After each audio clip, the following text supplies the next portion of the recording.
Bonjour à tous et à toutes, bienvenue dans cette nouvelle séance, la cinquième, consacrée à la séquence 9 du programme d'histoire de la classe de troisième, intitulée, je vous le rappelle, Refonder la République 1944-1947. Et je vous rappelle que la problématique de notre séquence est la suivante. Comment la République est-elle refondée en France dans le contexte de la libération et de la reconstruction?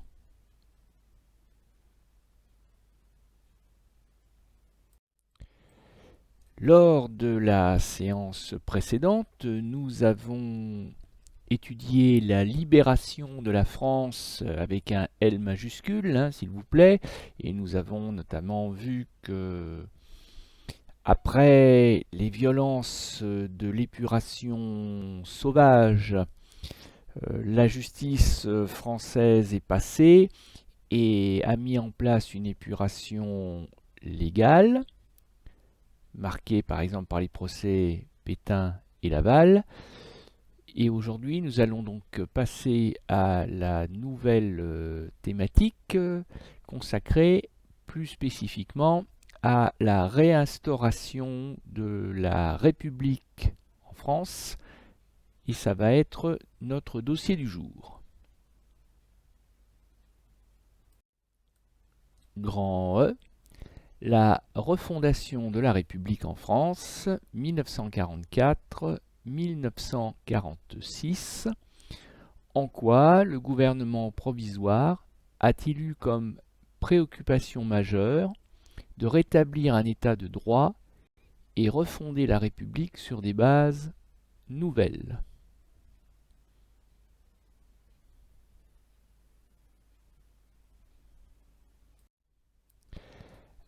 Alors en fait, la refondation d'un état de droit et d'une république nouvelle, en réalité, ça démarre avant même les premiers combats de la libération sur le sol français, puisque en réalité, dès le 15 mars 1944, en pleine occupation, et donc dans la clandestinité la plus totale, le Conseil national de la résistance, le CNR, mis en place au prix de sa vie par Jean Moulin en mai 1943.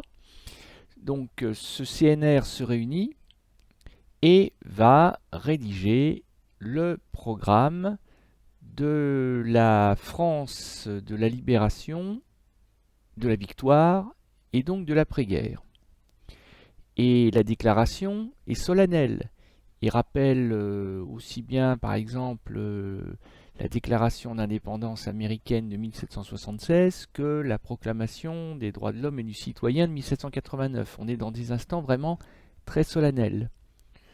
Unis quant au but à atteindre, unis quant aux moyens à mettre en œuvre pour atteindre ce but qui est la libération rapide du territoire, les représentants des mouvements, groupements, partis ou tendances politiques groupés au sein du CNR proclament qu'ils sont décidés à rester unis après la libération.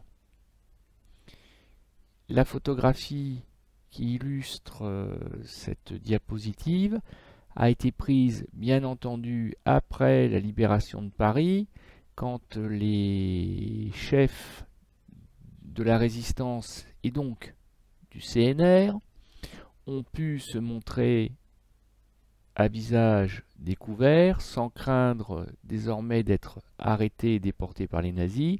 Et vous avez sur cette photo entre guillemets de famille du CNR au centre l'homme qui a remplacé Jean Moulin et qui s'appelle Georges Bidault. Et juste pour le plaisir de l'anecdote, pour la petite histoire, Georges Bidault, qui remplace donc Jean Moulin, figurez-vous qu'il est né en 1899 à Moulins-sur-Allier. Et oui, C'est un moulinois, l'un des plus célèbres qui soit, et pourtant je pense que peu de gens savent que Georges Bidault est né à Moulins, parce que je pense qu'il y a assez peu de gens d'ailleurs qui savent encore aujourd'hui qui est Georges Bidault. Ben vous le saurez, il a été le successeur de Jean Moulin à la tête du CNR.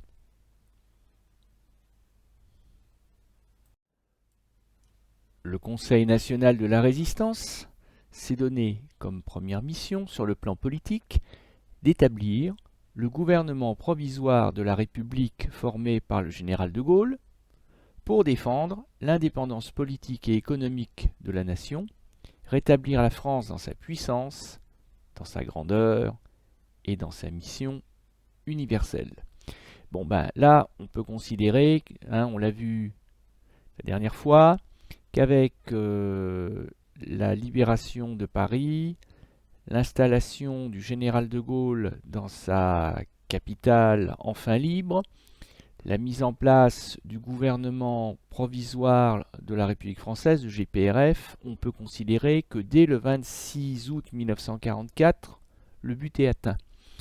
Les États-Unis de Roosevelt ont bien compris que la mise sous tutelle, le fameux AMGOT, AMGOT, qui avait été prévu pour empêcher justement De Gaulle de prendre le pouvoir, eh bien, les Américains ont bien compris que c'était peine perdue et qu'on n'empêcherait plus De Gaulle de se présenter comme un chef d'État légitime.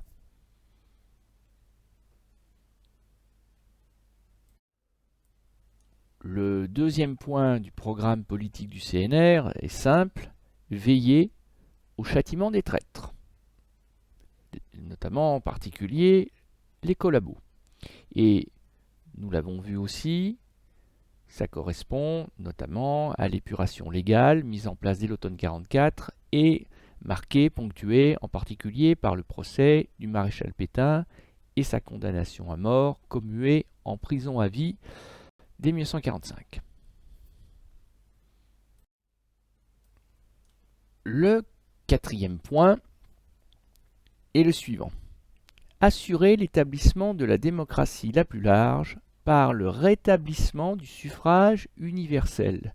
Et oui, je vous rappelle que pour cause de guerre, certes, de pays coupés en deux, mais aussi pour cause de dictature du maréchal Pétain, le régime de Vichy, l'État français, il n'y a plus d'élections.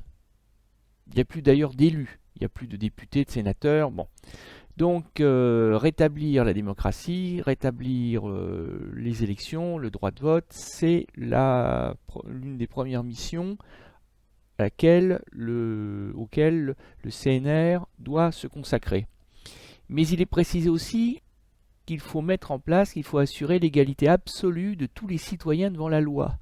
Tous les citoyens, mais comme vous pouvez le voir sur la photographie, parmi les citoyens, désormais, il faudra compter avec les citoyennes.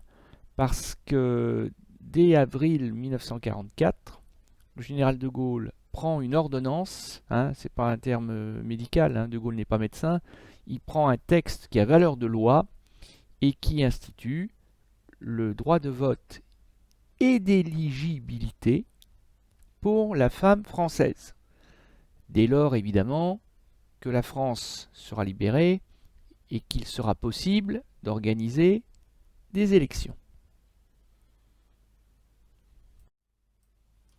Et c'est chose faite en 1945, puisque, et cette photo elle est assez célèbre, que vous la trouviez en noir et blanc, photo originale ou colorisée comme ici, peu importe, cette photo est célèbre puisqu'elle montre une Française anonyme en train de voter pour la première fois de sa vie, et d'ailleurs pour la première fois dans l'histoire de la France, à une élection, et pour la petite histoire, c'est pour une élection municipale. Nous sommes encore pour quelques jours dans la Seconde Guerre mondiale, mais s'il est évident que la France ne craint plus l'invasion, la France est libérée à 99%, donc il est possible d'organiser les premières élections de ce qui n'est pas encore tout à fait l'après-guerre, pour élire les conseils municipaux.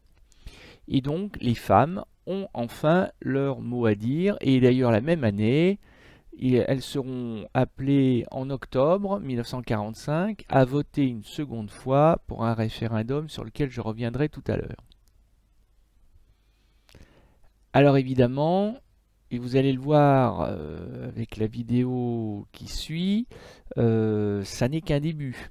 Parce que les femmes élues dans les conseils municipaux sont vraiment une très très très faible minorité, hein, à peine 2,4% des élus. Il y a de nombreux conseils municipaux où on ne trouvera pas l'ombre d'une femme, tout simplement parce que les hommes n'ont pas voté pour les femmes, ça s'explique comme ça. Et les maires, on devrait dire d'ailleurs les mairesses, hein, mais vous voyez, le terme à l'époque se met pas au féminin, et pour cause, moins de 1% des maires de France, hein, des 36 000 communes de France, sont des femmes. Donc c'est vraiment qu'un début. Et dans la vidéo que je vous invite à voir, qui est assez courte, eh bien vous allez retrouver Lucie Aubrac.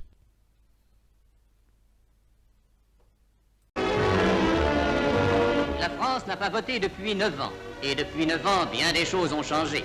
Devant les panneaux riches de sens et pauvres d'affiches, Pierre Blanchard a fait son choix.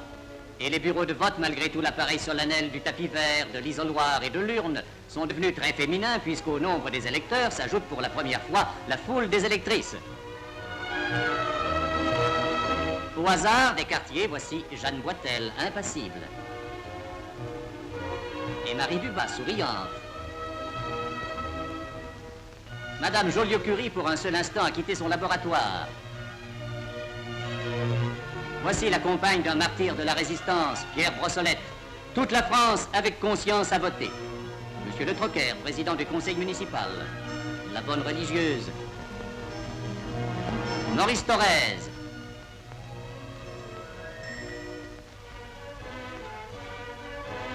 Le brave facteur. Francisque Gay. Une gentille maman. Et si, comme toute l'armée, le général ne vote pas, voici Madame Charles de Gaulle. La 4e République, a dit le général de Gaulle, sera une grande République. C'est ce sens que dégagent les élections qui marquent le triomphe des idées de la résistance, antifascisme.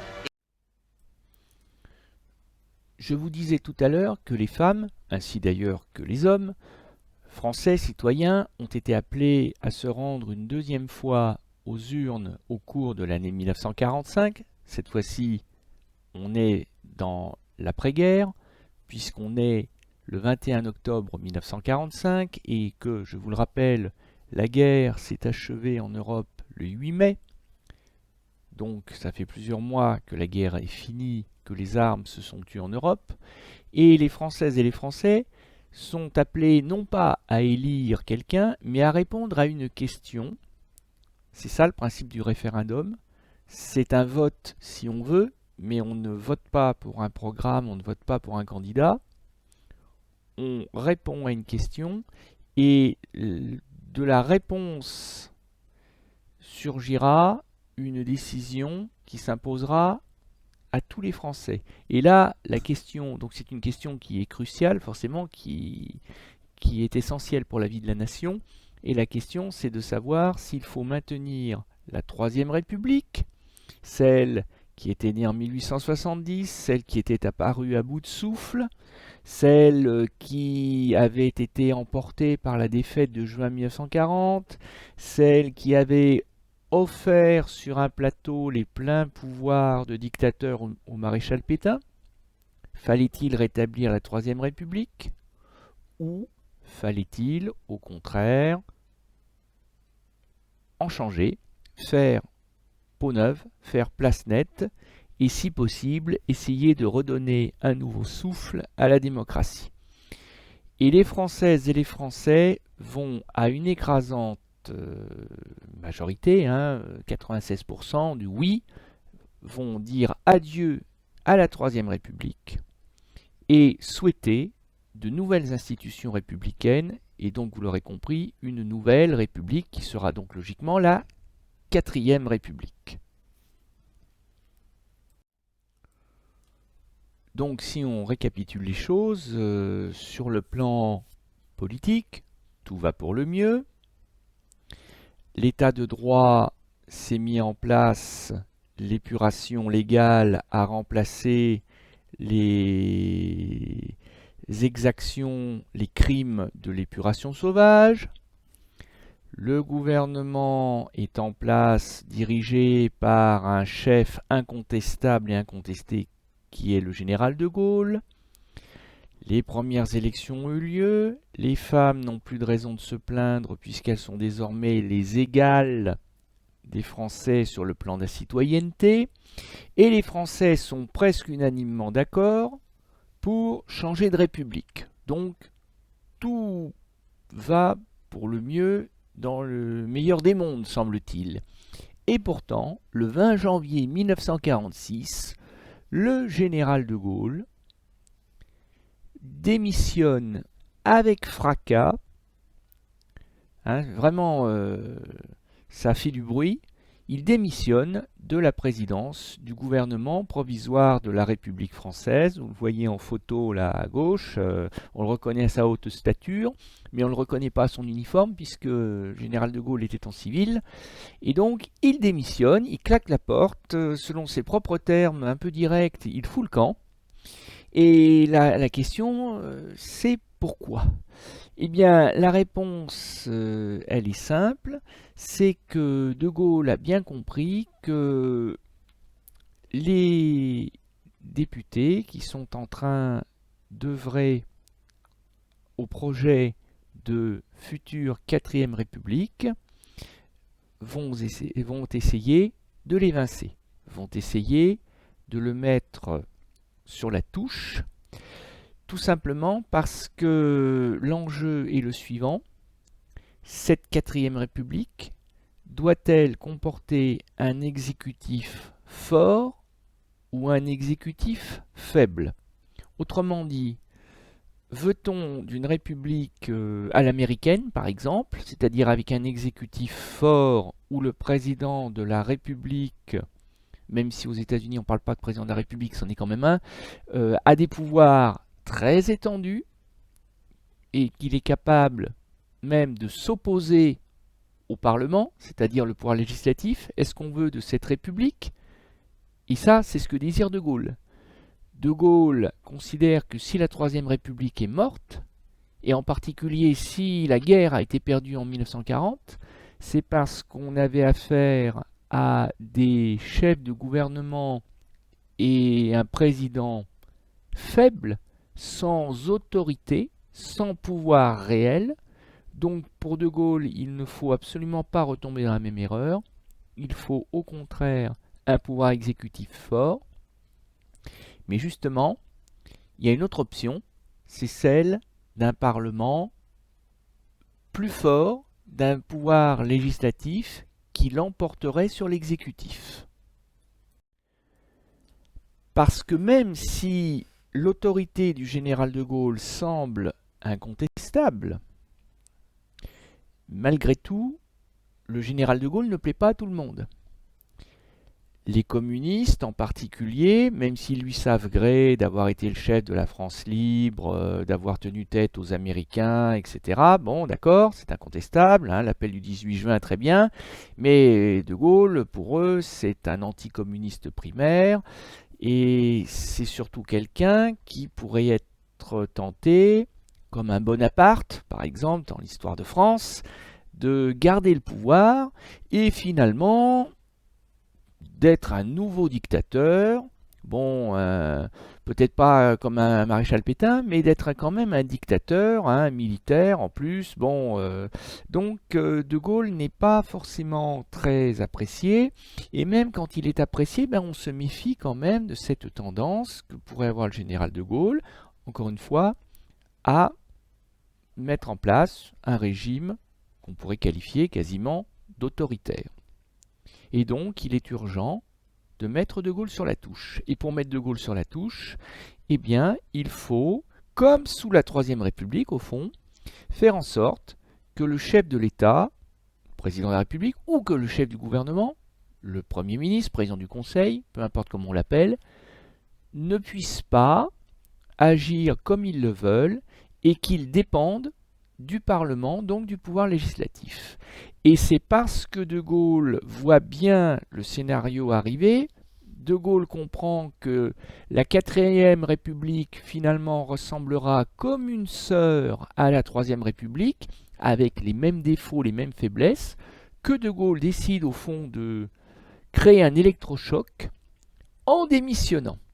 Et par la suite d'ailleurs, fidèle à sa logique, il va créer un parti d'opposition, il va se lancer en politique, le général de Gaulle, auréolé de sa gloire de vainqueur de 1945 et de l'homme qui appela la résistance le 18 juin 40, il va créer un parti qui s'appellera le RPF, le Rassemblement du peuple français, dont le but sera, le but avoué, il ne s'en cache pas, sera de saboter systématiquement tous les gouvernements de la 4e République. Ça sera un régime d'opposition permanente, que le gouvernement soit de droite, soit de gauche, soit du centre, peu importe. Le RPF s'opposera systématiquement parce que le RPF a un but avoué, dégager cette 4e République, faire mourir cette 4e République dont le général de Gaulle n'a pas voulu, parce que cette 4e République sera une république faible, aux mains du pouvoir législatif, aux mains des politiques.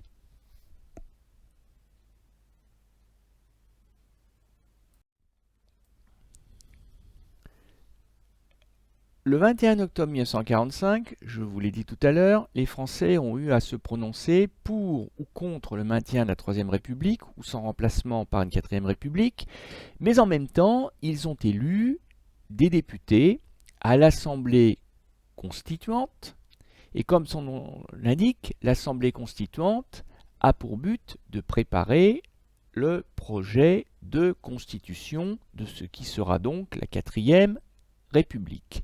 Et les députés élus se mettent au travail et font semblant de rien. Ah bon, le général de Gaulle a démissionné. Ah bon, le général de Gaulle ne veut pas de la 4e République parlementaire. Ah bon, bah non, bah on n'est pas au courant et on fait ce qu'on veut.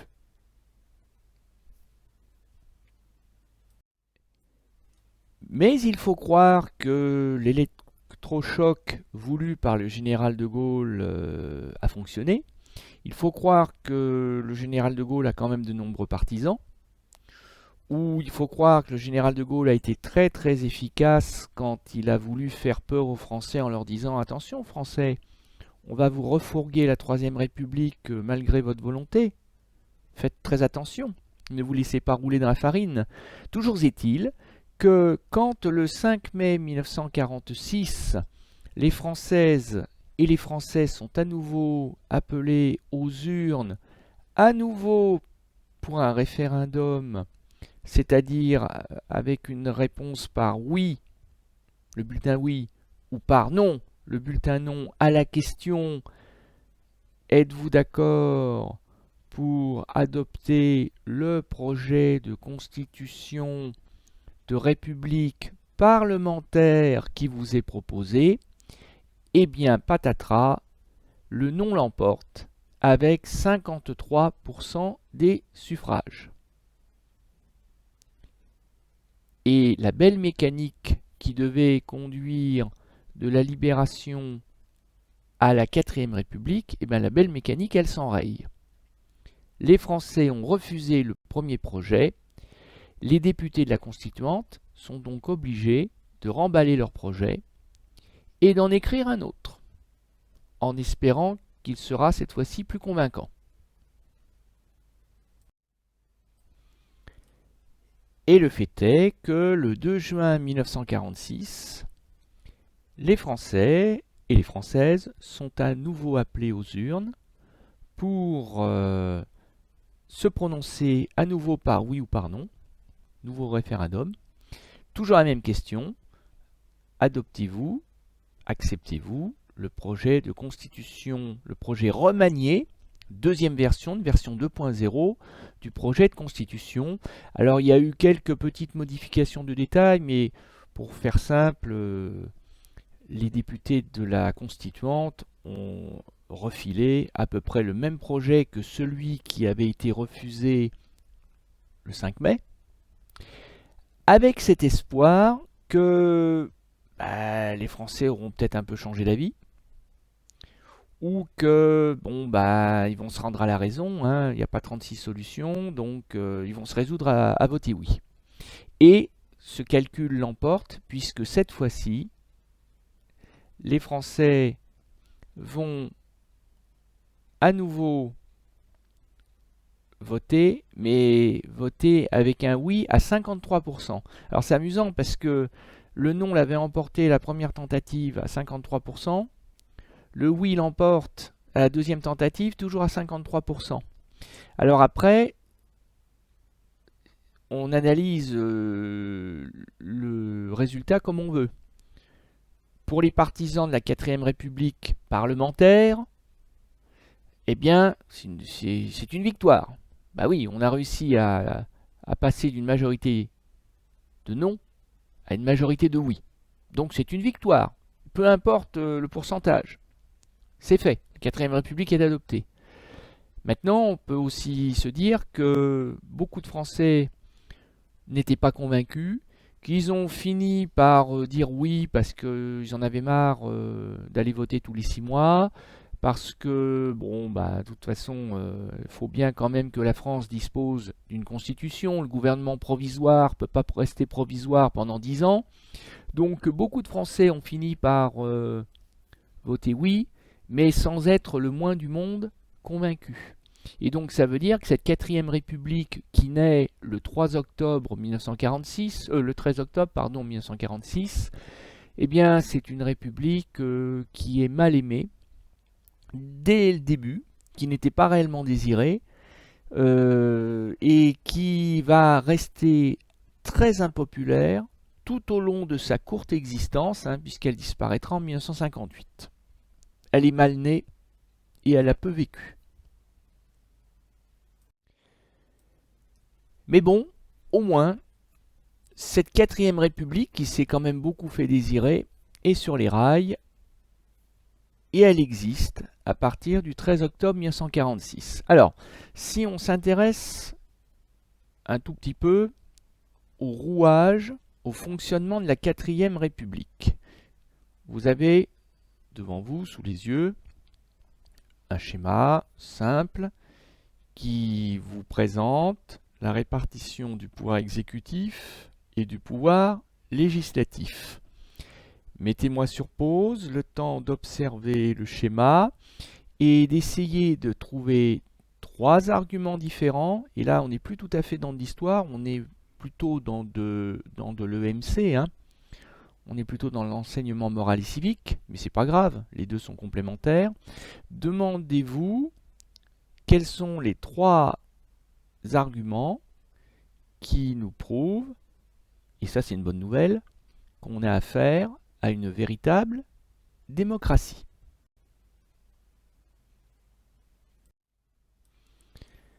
Alors, je ne sais pas combien d'arguments vous avez trouvé. Le premier, il est le plus simple. Tout repose, toute la 4ème République, les institutions de la 4ème République reposent sur le principe de la souveraineté du peuple. C'est-à-dire que le pouvoir part du bas. Comme vous pouvez le voir, toutes les flèches partent du bas et vont vers le haut.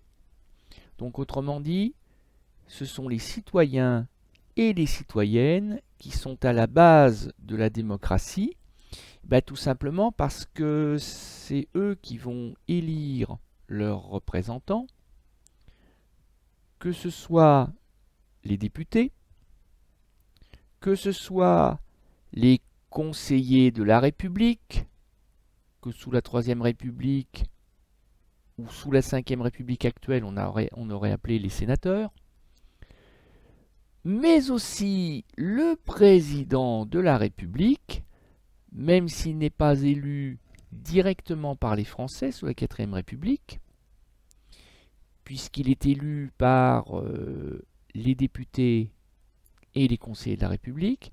Malgré tout, comme ces gens-là ont été élus par les citoyens, on peut considérer que le président de la République est un élu du peuple, même s'il l'est de manière indirecte. Donc ça, c'est la première démonstration. La deuxième démonstration, même si ce n'est pas précisé sur le schéma, donc cet argument vous ne l'avez peut-être pas trouvé, c'est qu'on n'est pas président de la République à vie, on n'est pas député à vie, on n'est pas conseiller de la République à vie non plus. C'est-à-dire qu'on est élu pour des mandats déterminés dans le temps. Le président de la République à l'époque c'est 7 ans, un septennat. Éventuellement renouvelable si les Français sont d'accord, mais on n'est pas dans une monarchie absolue, on n'est pas élu à vie. Le troisième argument, qui nous renvoie à la philosophie des Lumières du XVIIIe siècle, d'avant la Révolution, et en particulier au philosophe Montesquieu, eh bien, c'est que les pouvoirs exécutifs et législatifs sont séparés. Ils sont complémentaires, évidemment, l'un a besoin de l'autre pour fonctionner, mais ils sont séparés, c'est-à-dire qu'ils ne sont pas aux mains d'une seule et même personne. Contrairement, par exemple, au régime de Vichy, le maréchal Pétain, où quand Pétain fait sa loi sur le statut des Juifs, sa loi antisémite du 3 octobre 1940, il est à la fois celui qui fait la loi, pouvoir législatif entre guillemets, et celui qui l'exécute, le pouvoir exécutif. Ça, c'est la marque des dictatures. Ici, on n'a rien à craindre, les pouvoirs sont séparés. Donc c'est une bonne nouvelle, cette 4ème République est parfaitement démocratique. Les résistants ne se sont pas battus en vain. Comme le craignait le général de Gaulle, la 4ème République ressemble comme une sœur, et presque une sœur jumelle, à sa devancière, la 3ème République. Parce que, bon, évidemment, il y a des différences, mais elles ne sont pas si énormes que ça. Si vous prenez le temps, n'hésitez pas à mettre sur pause pour mieux le faire. Si vous prenez le temps de comparer le schéma des institutions de la 4ème République, qui est à gauche, et celui de la 3ème République en plus petit, qui est à droite, vous allez quand même voir assez vite des ressemblances frappantes. Alors évidemment, les sénateurs de la 3ème République ont laissé la place aux conseillers de la République, mais il ne faut pas être dupe, c'est les mêmes. Et on n'a même pas pris la peine d'ailleurs de rebaptiser le président du Conseil sous la 3ème République, qui s'appelle toujours président du Conseil sous la 4ème République. Vraiment, ça se ressemble beaucoup. Et la 3ème République était une république parlementaire. Et la 4ème va l'être tout autant. C'est-à-dire que le Premier ministre, le président du Conseil, c'est le Premier ministre, le chef du gouvernement, est sous la menace permanente des députés de l'Assemblée nationale qui peuvent le censurer. Et si vous vous demandez ce que veut dire censurer pour un gouvernement, eh ben ça veut dire le renverser. Ça veut dire le renverser par un vote. C'est-à-dire que si les députés sont assez nombreux pour y parvenir, ils peuvent, par un simple vote, mettre fin, renverser le gouvernement. Alors certes, ils ne peuvent rien contre le président de la République, mais ils peuvent renverser son président du Conseil. Et donc, c'est ce que craignait de Gaulle, la 4ème République est une république parlementaire, une république où le pouvoir législatif l'emporte sur le pouvoir exécutif. Et en plus, comme sous la 3ème République, le président est élu par les députés et les conseillers, ce qui veut dire que les parlementaires, qui encore une fois détiennent le pouvoir législatif, vont évidemment élire quelqu'un qui leur fera pas d'ombre, quelqu'un qui ne va pas ruer dans les brancards. Ils ne vont pas élire une forte tête comme un De Gaulle. Ils vont au contraire élire quelqu'un qui se laissera mener par le bout du nez. et qui, pour reprendre une célèbre formule du général de Gaulle, servira surtout à déposer des chrysanthèmes sur le monument aux morts le 11 novembre. C'est-à-dire, en fait, voilà, quelqu'un qui sera une vitrine, mais qui n'aura pas de réel pouvoir.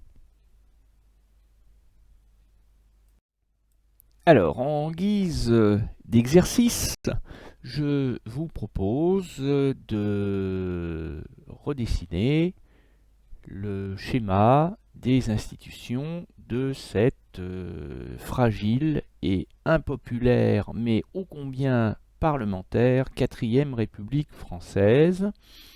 Et donc, je vous ai déjà fourni le cadre principal, il n'y a plus qu'à compléter et à colorier, et on va utiliser les couleurs en usage habituellement, c'est-à-dire le rouge plutôt pour désigner le pouvoir exécutif et le vert plutôt pour désigner le pouvoir législatif. Et ce qu'on laissera en blanc, eh ben, ça sera donc logiquement ni le pouvoir exécutif ni le pouvoir législatif. À vos crayons. Alors, commençons par le bas. En fonction du principe de la souveraineté du peuple, les citoyens et citoyennes français, on va les laisser en blanc, puisqu'ils ne sont titulaires ni du pouvoir exécutif, ni du pouvoir législatif, mais ils en sont les dépositaires, c'est-à-dire qu'ils vont confier ces deux pouvoirs à leurs représentants élus.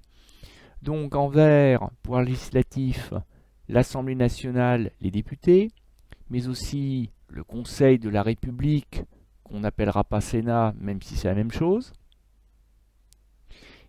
Et puis en rouge, les dépositaires du pouvoir exécutif, le président de la République,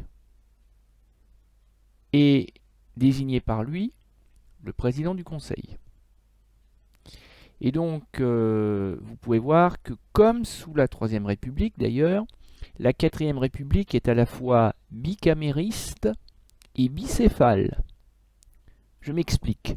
Bicamériste, elle comporte deux chambres pour le pouvoir législatif, les deux chambres du Parlement qui siègent séparément, sauf lorsqu'elles sont réunies en congrès extraordinaire, notamment pour élire le président de la République, mais ça arrive très rarement. Donc le Parlement est bicamériste, deux chambres. Quant au pouvoir exécutif, il est bicéphale, c'est-à-dire qu'il comporte deux têtes. Celle du président de la République, mais aussi celle du président du Conseil. Et c'est pour ça qu'il vaut mieux que les deux hommes s'entendent, puisqu'ils partagent le pouvoir exécutif, mais on est bien d'accord, l'essentiel du pouvoir exécutif est entre les mains du président du Conseil. En fait, le président de la République, son principal et presque unique pouvoir, c'est celui de nommer le président du Conseil.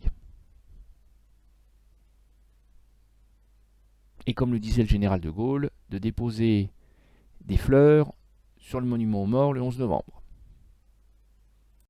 Alors, on en a presque terminé avec la séance. Maintenant, on va récapituler ce qu'il faut retenir de ce que nous avons vu ensemble. Donc d'abord, 3 dates clés associées à la séance. Donc la première date clé, c'est 1945, le premier vote des femmes. On est d'accord, les femmes ont le droit de vote dès 1944, mais elles votent pour de vrai en 1945. Ensuite, deuxième repère, janvier 1946, lorsque le général de Gaulle claque la porte du GPRF, démissionne de la présidence du gouvernement provisoire de la République française.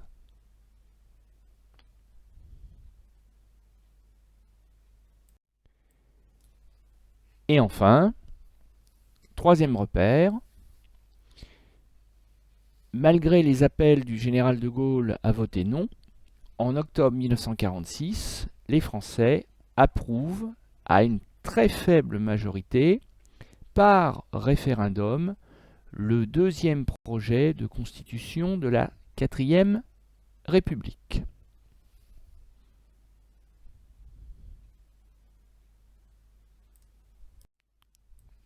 Voilà, il ne vous reste plus qu'à prendre connaissance de la trace écrite, de la leçon associée à la séance, et vous verrez que vous retrouverez à peu près, enfin c'est le but, hein, que vous retrouverez à peu près tout ce que nous avons vu au cours de cette séance. Je vous laisse lire la leçon, et même pourquoi pas, je vous encourage à le faire, à l'apprendre.